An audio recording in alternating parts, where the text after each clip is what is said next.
آئیے سب سے پہلے ہم اور آپ آقائے نامدار مدینے کے تاجدار دونوں عالم کے مالک و مختار حضور سرور کائنات صلی اللہ علیہ وآلہ وسلم کی بارگاہ میں درود شریف کا نذرانہ عقیدت پیش کریں. پڑھیے بآواز بلند اللہم صلی علی سیدنا شفیعنا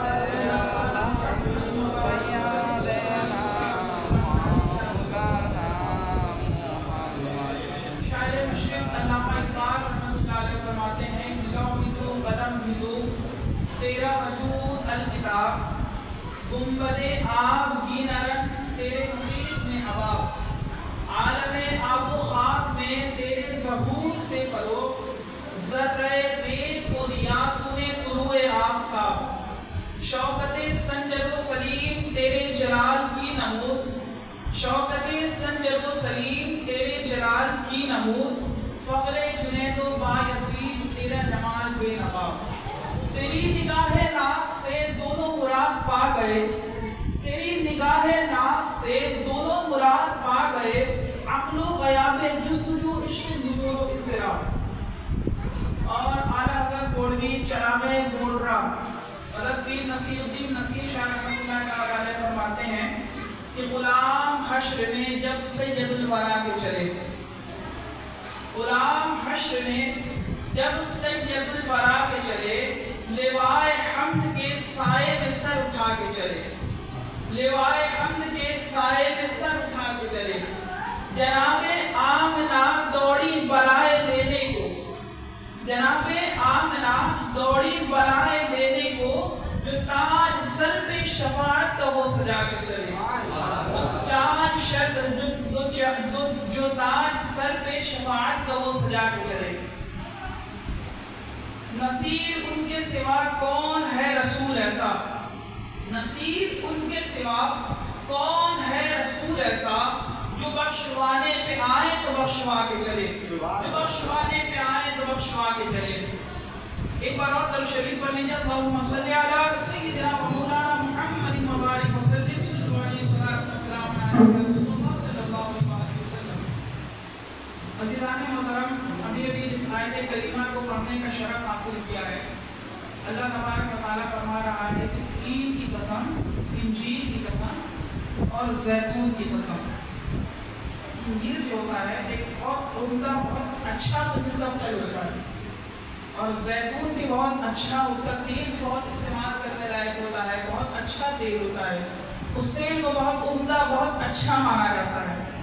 اگر آپ تاریخ کا قرآن و سنت کا حدیثوں کا مطالعہ کریں گے تو آپ کو پتہ چلے گا انجیل جو پھل ہے انجیل کا پھل ہے حضور اکرم صلی اللہ علیہ وسلم ارشاد فرماتے ہیں کہ جو پھل ہے یہ جنت کے پھل میں سے ایک پھل ہے.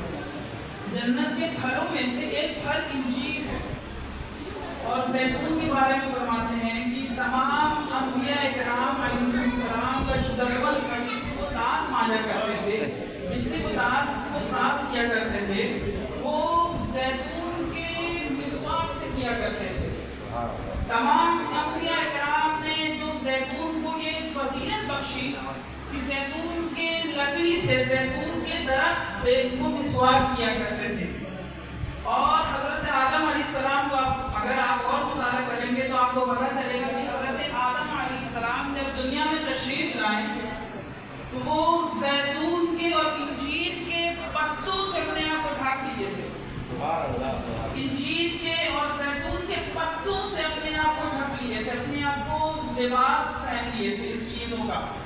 اور جب اس پتے کو جب نکالا انجیر کے اس پتے کو جب حضرت آدم علیہ السلام نے جب نکالا اپنے بدن سے تو ایک ہرن کو کھلایا.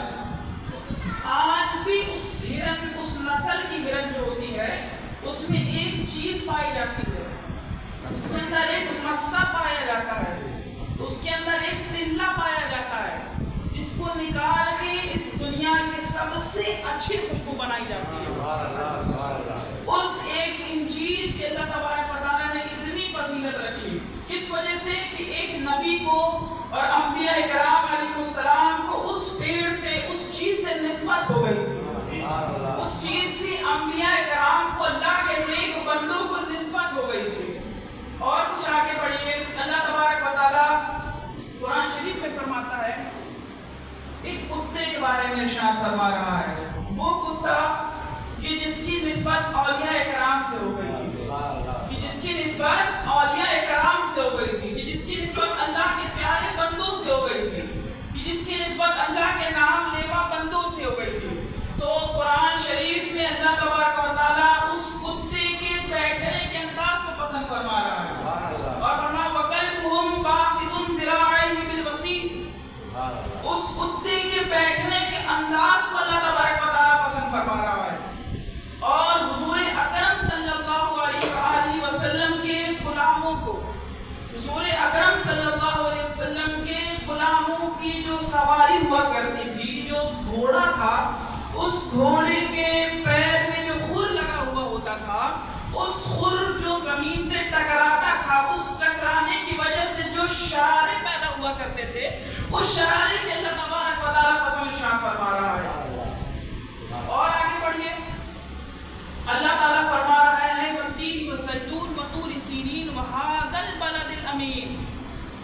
اس شہر کی قسم جو امانت والا ہے، جس شہر میں حضور اکرم صلی اللہ علیہ وسلم تشریف فرما ہے، اس شہر کے اللہ تبارک و تعالیٰ قسم ارشاد فرما رہا ہے. کس وجہ سے؟ صرف نسبت کی وجہ سے. ایک پتھر کو دیکھیں، پتھر بہت سخت ہوا کرتا ہے. پتھر کی یہ خاصیت ہے، پتھر کی یہ عادت ہے کہ وہ بہت سخت ہوا کرتا ہے، بہت سخت ہے. لیکن ایک پتھر کو حضرت ابراہیم علیہ السلام سے نسبت ہو گئی. ایک پتھر کو حضرت ابراہیم علیہ السلام سے نسبت ہو گئی. ایک کنکر کو، ایک پتھر کو اللہ کے خلیل سے نسبت ہو گئی. تو اللہ تبارک و تعالیٰ نے اس پتھر کو موم کر دیا. اس پتھر پہ اللہ کے خلیل کے قدم مبارک کے نشان چھپ گئے. اور اس نسبت کی وجہ سے، اس اللہ تبارک و تعالیٰ کے خلیل کے قدموں کی نسبت کی وجہ سے اللہ تبارک و تعالیٰ نے اسے حج کے ارکان میں شامل فرما دیا. جب کوئی شخص عمرہ کرنے جائے، حج کرے، جب طواف کرے تو مقام ابراہیم پر آ کے 2 رکعت سنت پڑھے. یہ ہے نسبت کا مقام. حضرت عمر رضی اللہ تعالیٰ عنہ، حضرت فاروق رضی اللہ تعالیٰ عنہ جب طواف کرتے ہیں اور جب حجر اسود کے سامنے آتے ہیں، حجر اسود کو دیکھتے ہیں، اور تو کیا فرماتے ہیں کہ اے حجر اسود، اے جنت کے پتھر، میں تمہیں اس وجہ سے نہیں چوب رہا، میں تیرا بوسہ اس وجہ سے نہیں دے رہا ہوں کہ تو جنت کا پتھر ہے. میں تیرا بوسہ صرف اس وجہ سے لے رہا ہوں کہ تجھے اللہ کے محبوب صلی اللہ علیہ وسلم نے چوما ہے. میں اس جگہ کو میں بوسہ لے رہا ہوں، میں اس پتھر کا بوسہ لے رہا ہوں. اے حجر اسود، تم غرور میں مت ہونا، میں تیرا بوسہ نہیں دے رہا ہوں، میں اس لب مبارک کا بوسہ لے رہا ہوں، میں اس ہونٹ کی بوسہ لے رہا ہوں، اس ہونٹ کا بوسہ لے رہا ہوں کہ جس پر حضور اکرم صلی اللہ علیہ وسلم کا جو نقش تیرے اوپر جو چھپا ہے، اس نقش کا میں بوسہ لے رہا ہوں.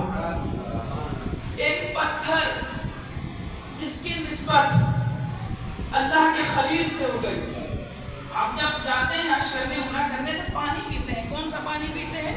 آب زمزم کا پانی پیتے ہیں. دنیا میں کوئی بھی فضیلت والا پانی ہو، اللہ تبارک و تعالیٰ کتنی بھی فضیلت ہو، جیسے وضو کا بچا ہوا پانی ہوتا ہے، اس کو تبرکاً اگر کوئی پیے کھڑے ہو کر پیے تو اس کے ادب میں سے. لیکن اگر پیٹ بھرنے کے لیے اگر اس کو کوئی پیے تو اس کو بیٹھ کر پینا چاہیے. لیکن آب زمزم کی ایک خاصیت ہے کہ اگر اس کو تبرکاً طور پر پیے، اگر اس کو پیٹ بھرنے کے لیے بھی پیے تو تعظیماً کھڑے ہو کر پینا چاہیے. کیوں؟ کیونکہ اس کی نسبت اللہ کے نبی سے ہے. اس کی نسبت ایک اللہ کے نبی سے ہے.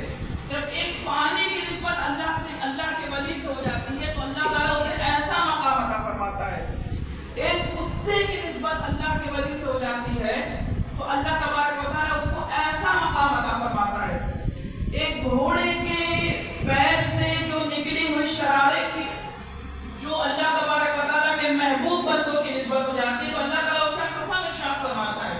ایک شہر کی نسبت اللہ تبارک و تعالیٰ کے حبیب سے ہو جاتی ہے تو اللہ تبارک و تعالیٰ اس پیڑ کی اس شہر کی قسم ارشاد فرما رہا ہے. تو آپ ذرا سوچئے، آپ ذہن لگائیے کہ جس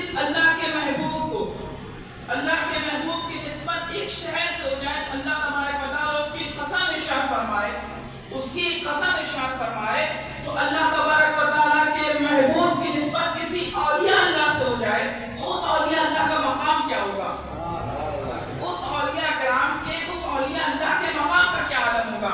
اور ہم اور آپ کس اولیاء اللہ سے وابستہ ہیں، کس ولی سے وابستہ ہیں، جس اللہ کے بندے سے وابستہ ہیں؟ ان کا نام ہے حضرت سید شاہ مولانا محمد فصیح غازی پوری رحمۃ اللہ علیہ۔ ان کو حضور اکرم صلی اللہ علیہ وسلم سے کیسی نسبت حاصل ہے، کیسی نسبت حاصل ہے کہ اللہ تبارک و تعالیٰ جس شہر کی قسم ارشاد فرما رہا ہے اس شہر میں اللہ تبارک و تعالیٰ کے حبیب کے مصلی پر انہیں چڑھنے کی توفیق عطا ہوئی۔ اللہ تبارک و تعالیٰ کے محبوب سے جو ان کو نسبت ملی اس نسبت کا صدقہ آج ہمیں مل رہا ہے۔ ہماری نسبت صرف ہمارے اپنے تک موجود نہیں ہے، ہماری نسبت صرف ہمارے اپنے تک موصول نہیں ہے۔ ہماری نسبت اگر کوئی پوچھے کہ تمہاری نسبت کیسے ہے، تمہاری نسبت حضور اکرم صلی اللہ علیہ وسلم سے کیسے ہے، آپ کیا فرمائیے گا، آپ کیا کہیے گا، آپ کیا جواب دیجیے گا؟ کہ ہماری نسبت ہمارے پیر سے ہے، ان کی نسبت ان کے پیر سے ہے، ان کی نسبت ان کے پیر سے ہے، ان کی نسبت ہوتے ہوتے سید شاہ مولانا محمد فصیح غازی پوری رحمۃ اللہ علیہ تک ہے، ان کی نسبت ہوتے ہوتے مجدد انفصالی رحمۃ اللہ علیہ تک ہے، ان کی نسبت ہوتے ہوتے سیدنا غوث اعظم رضی اللہ تعالیٰ تک ہے، ان کی نسبت ہوتے ہوتے سیدنا مولا کائنات پر جاتی ہے، ان کی نسبت حضور اکرم صلی اللہ علیہ وسلم